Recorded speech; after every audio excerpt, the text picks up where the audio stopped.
This is what makes you tick, and it's the best bits. We're taking the full episodes, the best moments, and then bringing them to you in a bite-sized chunk for you to enjoy. So this is Scott Leese, who's the authority in the tech space at growing brands from 0 to 25 million ARR. He's exited 14 businesses. He's pretty successful in this space. So he's the guy that I would ask questions to if I wanted to know more about it. And I did. And here's the best 10 minutes from that episode. Enjoy. What I think I'd be really curious to understand is, when people come to you, what's that big question that you consistently get asked by founders who are looking for your help? The main question that people come to me with is, how do I make this sales process predictable, consistent, repeatable, and done in such a way that we can metaphorically just hire anybody off the street and train them and teach them to be as successful, if not more successful than the founder? Yeah. That's the main thing that they're trying to figure out. They've often built this thing that they love, that is complex. They want to talk about every single aspect of the product, every feature, everything that it does, and they overcomplicate things. Yeah. And they don't write things down, so they didn't, keep track of what their process was, because they're not tacticians and professional salespeople. They just were like figuring things out as they go, right? And so my job is to help take this complicated problem and these complicated processes and simplify the mess out of it. Yeah. And put it into something that is digestible for damn near anybody, and that somebody can replicate and have success with. And that's the thing that everybody needs help with. That's getting more awareness, that's building more pipeline, that's closing more deals.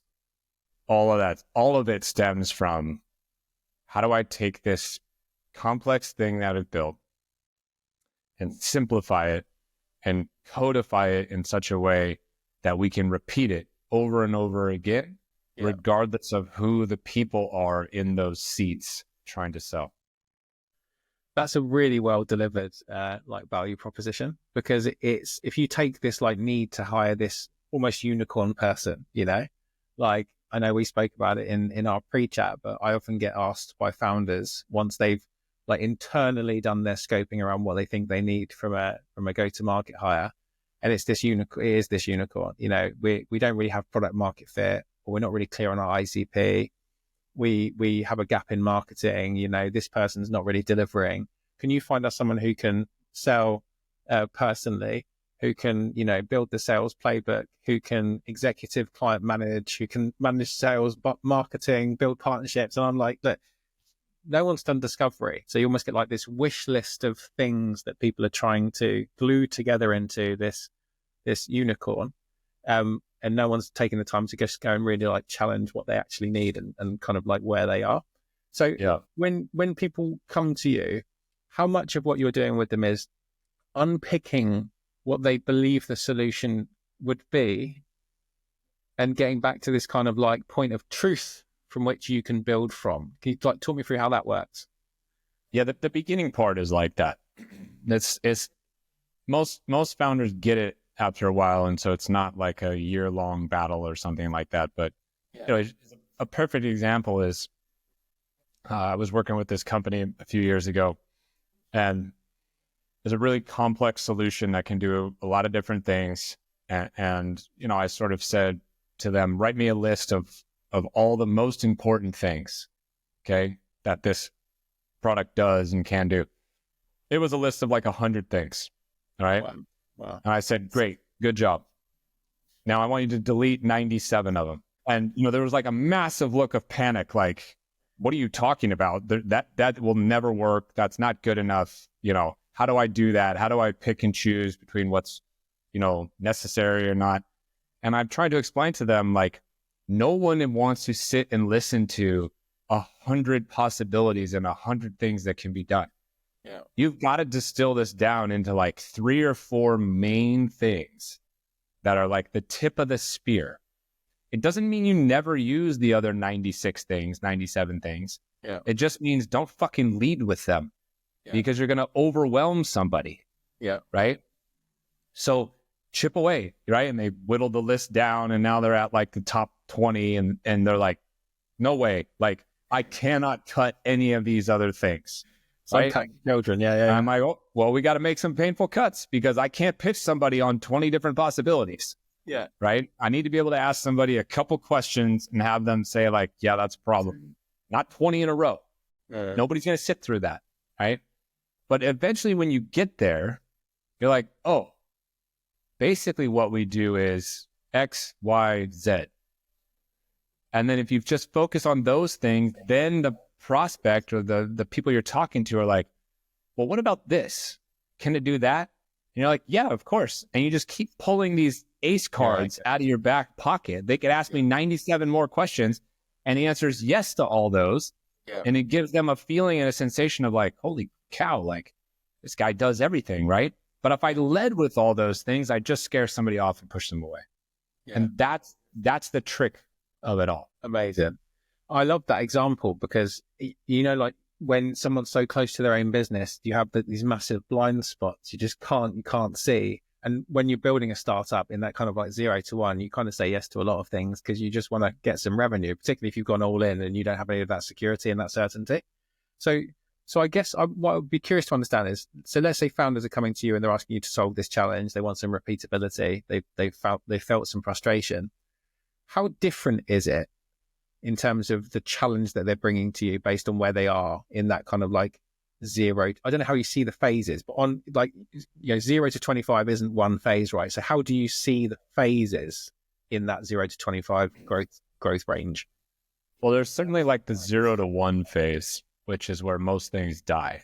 So that's the most critical one. None of the other things matter, obviously, if you don't get the first phase nailed down. Yeah. Then there's this phase where you're going from simply doing founder-led sales to, you've got a couple salespeople and it's transferring this knowledge. So it's not just Scott who can sell this. It's also Richard and also Sally and also Steve and whatever. Right.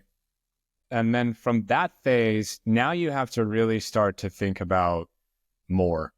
You have to get real serious about your data. You have to get real serious about operational rigor and, what if we grow the team bigger? Well, we're going to run into challenges around lead distribution, segments, territories, all this kind of stuff. So there's a real heavy, like operational type of work that needs to get done. At some point, there's a phase that enters where you hire in the first sales leader. Yeah. That person has to get onboarded. And if you do it right, that person should be also selling initially. So they learn what it's like and earn some trust amongst the team. Yeah. And then that person kind of takes over the responsibilities of managing the reps and so forth. Right. So there's an evolution here in these different phases. And I mean, if somebody comes to me and they're at 20 million already, they've probably got a small team. They've probably got a sales leader and they're probably a little bit stuck or a little bit flat. And they need to figure some things out to, re-accelerate things. Maybe they need to open up a new vertical. Maybe they need to open up a partner channel. Maybe they need to lean on social selling tactics a little bit more, or referrals a little bit more. So like an audit needs to happen. Yeah. But if you're 0 to 1, it's like, well, we need to build this stuff for the very first time. So download for me, like, what the hell you all do. Let's work on, your basic like pitch. Right? Everything from an elevator pitch to like how you demo the product. Right? So definitely different phases throughout that kind of 0 to 25 sprint that I've spent, my whole career in that sprint, actually. What's your favorite part of the process that you take clients through? The win. Winning is my favorite part. When they kind of have this aha moment where they see everything we've been building and it's starting to work and they're starting to build pipeline and their conversion numbers are going up and they're starting to get deals and new people are starting to produce and stuff like that. that is a beautiful moment because everybody's just full of hope and full of joy in that moment. Yeah. And they start thinking about, we're going to take on the world, or we're going to win so big. Right. And, that's just like a great feeling, the momentum is high, morale is high. It's that stuff. It's like, oh, wow, just a few months ago, we didn't know what we were doing. And look at us now. We're kind of growing up. Yeah. That's my favorite part. I love that moment of reflection, right? And you have to take a point when you look back in time. I often do this. I'm building a business. My wife is building a business. We just need to check ourselves when we're going, like we're struggling with a certain point, and we go, just think where we were 3 months ago in our mindset and in the clarity that we had and in the progress that we'd made. But you're running so fast, Someone told me the other day that a year in tech's like dog years, 7 years in one. And I'm going, well, what does early stage startups mean? It's like some sort of interstellar moment, right? It's like that. So I love that. And I think it's why external help has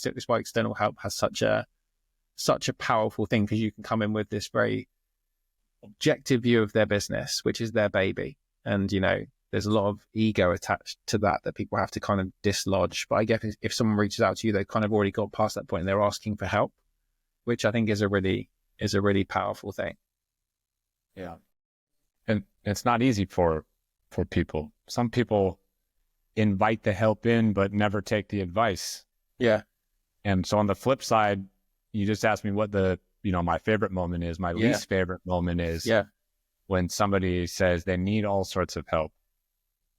And then you kind of tell them what to do and you give them the roadmap and they don't implement it. Yeah. That's a frustrating moment. It's like sometimes maybe they disagree with you. That's their prerogative. Yeah. Okay. But when they tell you this is great, and then they go off and don't execute and don't implement the feedback. Yeah. That's incredibly frustrating because they're not resisting you. They just can't focus. They can't execute it. They can't get it done. Yeah. And as somebody who's there specifically to help people succeed, if they're not getting results, then it reflects poorly on you. Yeah. Right. And you're in a tough spot because you're like, listen, I told you go do this, that, and the other, and you'll get results, and you didn't do those things. Yeah. Now you're coming and saying to me you're frustrated because you're not getting results. What am I supposed to do? Yeah. That's the downside. Yeah. The flip side of consulting like that. I hope you enjoyed that clip. I listened back to it recently and I just love Scott's insights around it. How often do we overcomplicate this stuff? And if we can get it down to something that's incredibly simple to deliver, then we get the chance to surprise and delight people with all the extra stuff that we can go and do for them. So I love that episode. If you want to hear the full version, it's episode 76. You can find it on our YouTube channel or on Spotify or Apple. Here's a quick moment where Tolu and I, back in the studio, reflected on that conversation with Scott on the full episode. Enjoy.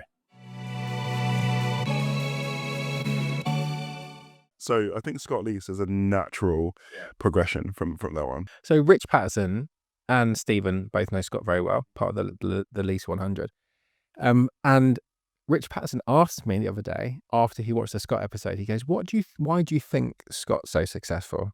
And I think he's defining success by the fact that Scott's been in this game for 13 years as doing his own thing, and then had lots of wonderful sales careers before that. And he's got 118,000 followers and all these wonderful things, but he's the authority in the 0 to 25 million SaaS startup space.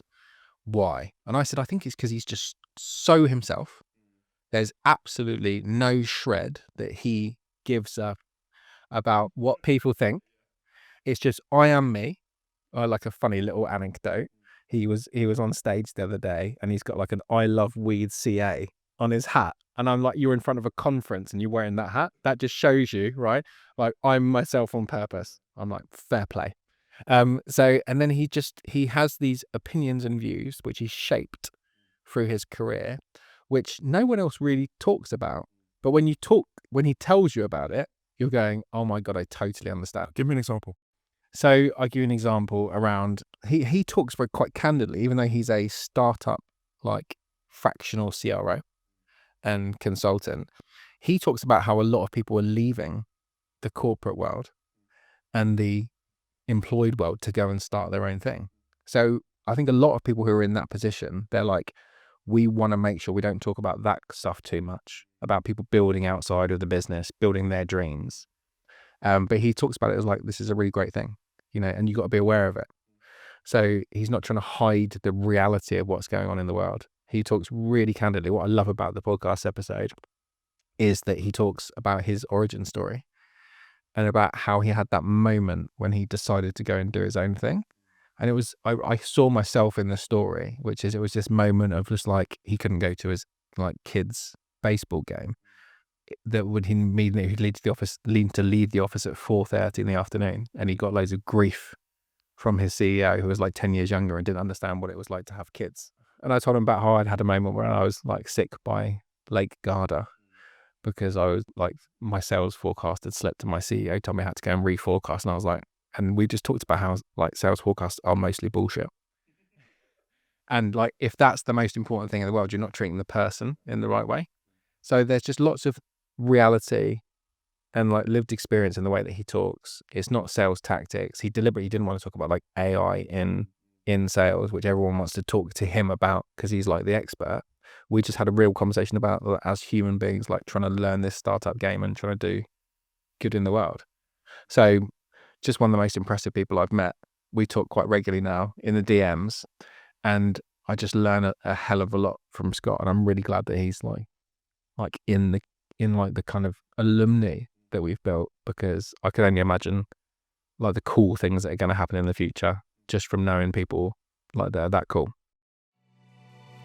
Thank you for listening and watching this Best Bits short. If you like this, tune in next Sunday for our next special part of our favorite episodes. And if you love the main podcast, every Thursday we introduce you to a new virtual mentor so you can hear their career story and answers to the biggest questions in tech.